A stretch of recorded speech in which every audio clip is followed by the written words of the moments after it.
Hello అండి, welcome to KKR TV. ఈరోజు mango ice cream చేసుకుంటున్నాము. అది ఎలా చేసుకోవాలో చూపిస్తున్నాను. దానికి కావలసిన పదార్థాలు: మ్యాంగోస్ బాగా మక్కినవి, పండు 2 తీసుకొని పీసెస్గా కట్ చేసి పెట్టుకోవాలి. ఫ్రెష్ క్రీము అరకప్పు, కార్న్ఫ్లోర్ 2 స్పూన్లు, షుగర్ 4 స్పూన్లు. స్టవ్ పెట్టి 1/2 లీటర్ క్రీమ్ మిల్క్,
ఇలా తీసి పెట్టేసుకున్నామండి. చూడండి, ఐస్ క్రీమ్ రెడీ అయిపోయింది. ఇంట్లోనే సింపుల్గా ఇలా చేసుకోవచ్చు.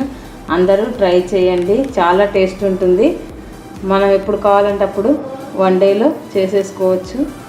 అందరూ ట్రై చేయండి. Thank you. Please like, share and subscribe to KKR TV.